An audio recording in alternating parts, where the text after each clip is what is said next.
Halo teman-teman, berjumpa lagi dengan Mas Prong di Prongos Channel.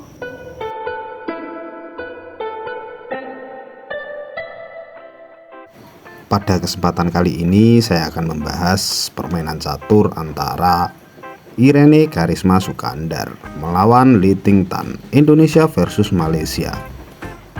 Partai ini terjadi di Vietnam pada ajang SEA Games 2023. Di video saya yang dulu pernah saya menampilkan game ini, tapi hanya menampilkan, tidak serta pembahasannya. Nah, kali ini saya ingin membahas, ya walaupun tipis-tipis, tapi setidaknya bisa mengobati rasa penasaran teman-teman tentang maksud dan tujuan pada setiap langkahnya. Di sini Irene tampil dengan performa yang maksimal. Garang sekali, dia bermain agresif beserta dengan kalkulasinya yang sempurna. Sementara Lee Ting Tan terlihat keteteran dan kewalahan. Ya mungkin karena memang bukan kelasnya. Sebelum ke permainan, kita kenalan dulu dengan pemainnya. Kalau Irene Karisma Sukandar, tentu teman-teman sudah sangat mengenalnya. Tapi Lee Ting Tan atau Tan Lee Ting sama saja ya teman-teman. Tan itu marga, bisa di depan ataupun di belakang. Ia wanita kelahiran Malaysia, berdarah Tiongkok pada tahun 1991. Gelar ia adalah Woman Master Fight. Oke, langsung saja ke permainannya. Irene Karisma Sukandar putih, Lee Ting Tan hitam. Irene memulai dengan pion E4, dibalas Lee Ting Tan pion E5. Kuda putih F3 mengancam pion dan kuda hitam melindunginya. Irene lanjut Ruy Lopez dan hitam Fianchetto. Putih rokade pendek, hitam kuda E7. Pion putih ke C3, lalu hitam gajah gelap ke G7. Lalu putih menantang pertukaran di D4. Penawaran pun diterima. Pion makan pion dan pion makan pion. Tawaran pertukaran lagi datang dari hitam dan putih mengiyakan. Pion makan pion dan kuda hitam makan pion. Melihat raja hitam terbuka di file E, tentu dimanfaatkan oleh Irene dengan bermain tempo. Benteng E1 skak. Gajah terang menutup. Lalu kuda putih naik E5, mengancam kuda hitam 2 kali. Kesempatan ini digunakan hitam untuk rokade pendek. Diteruskan putih, kuda makan kuda, dan pion hitam memakan balik. Gajah terang putih memakan pion C6 mengancam benteng dan benteng pergi ke B8. Kuda putih C3 mengancam kuda hitam 2 kali.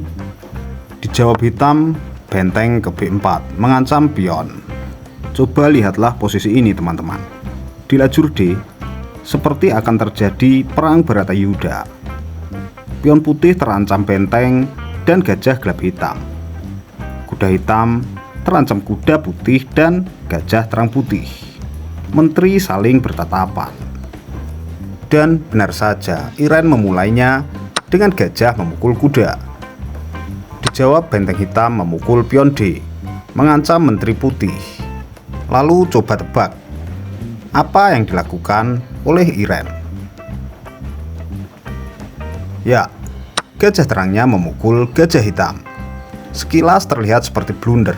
Ia membiarkan benteng hitam memakan menteri.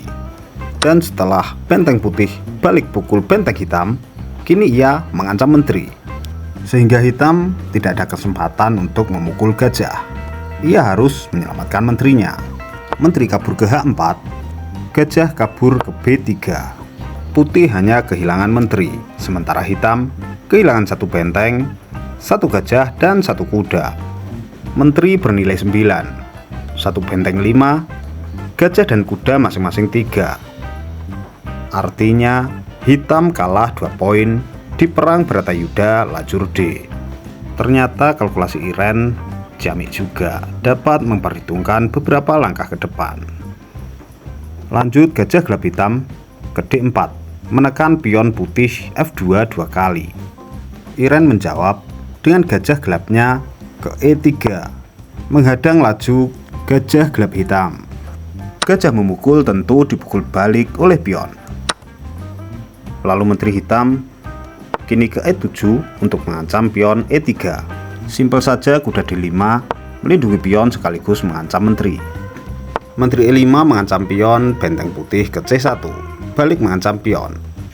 Benteng hitam C8 melindungi pion. Benteng putih D ke F1. Posisi benteng putih di F1 ini sangatlah proporsional. Ia siap melindungi kuda melakukan skak di F6. Dan setelah kuda pergi, pion hitam di F7 tertekan 2 kali oleh benteng dan gajah. Lanjut, pion hitam ke C5 dan putih membalas. Gajah terang ke C4 menghadang laju pion hitam. Kini hitam mengamankan rajanya dari ancaman skak oleh kuda putih ke E7. Dijawab putih, pion B3 melindungi gajah. Hitam benteng D8, lalu putih benteng D1. Dilanjutkan hitam dengan pion F5, lalu pion A putih ke A4. Coba perhatikan posisi ini teman-teman. Perwira putih satu sama lain saling melindungi dan berhubungan. Tak ada yang dibiarkan sendirian tanpa perlindungan, bahkan seonggok bidak sekalipun. Penataan perwira oleh Iren sangatlah mantap. Kini pion hitam H5, lalu pion putih A5. Raja hitam ke H6, dilanjutkan pion putih A6. Pion hitam masih saja lanjut ke H4, sehingga langkahnya ditutup oleh pion H3. Hitam raja G5, lalu putih benteng D3. Terlihat seperti ingin menumpuk benteng. Raja hitam kembali ke H6 dan ya, benteng D1. Lihat apa yang dilakukan oleh hitam. Ia mengembalikan rajanya kembali ke G5. Seakan kini hitam tidak ada tujuan lagi. Ia hanya memainkan langkah tunggu. Lalu kuda putih F4 menantang pertukaran benteng dan pertukaran pun diterima. Benteng memakan benteng dan benteng memakan benteng. Lagi-lagi di lajur D. Ada kesempatan melakukan skak dimanfaatkan oleh Litington. Menteri skak, raja menghindar ke F2. Menteri B2 skak, dan raja putih kini ke F3. Tak ada lagi pilihan serangan oleh hitam, sehingga Menteri Hitam kembali ke E5. Lihatlah kondisi saat ini teman-teman. Tak ada satupun yang dapat dilakukan oleh hitam. Walaupun tidak dengan menteri, Iren sangat mendominasi permainan ini. Lanjut, benteng putih ke D5 mengancam menteri dan dimanfaatkan oleh hitam melakukan skak E4. Raja F2, lalu menteri hitam E7.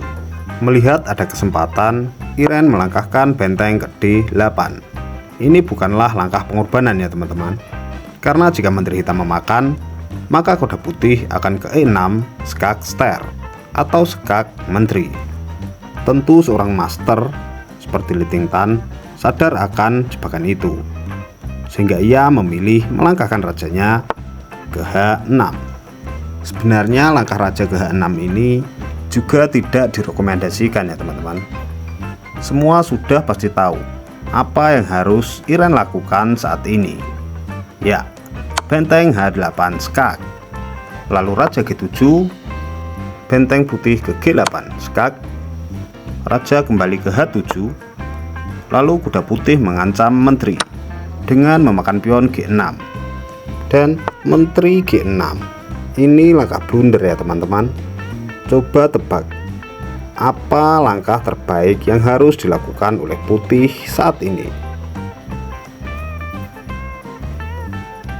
Ya, kuda F8 skak. Inilah langkah terakhir di partai ini. Karena di sini hitam menyerah. Menteri hitam dipastikan akan hilang. Sehingga tentu hitam akan lebih kewalahan dan keteteran. Jika dilanjutkan, kurang lebih akan seperti ini. Pilihan langkah hitam untuk saat ini hanyalah dengan menteri memakan kuda. Dan jika itu dilakukan, maka jelas akan dimakan oleh benteng. Sehingga raja pergi ke H6, lalu skak oleh benteng putih, dan menteri pun tumbang. Di akhir pertandingan ini, hitam hanya menyisakan 4 pion, sementara putih 5 pion dengan 1 perwira, yaitu gajah terang.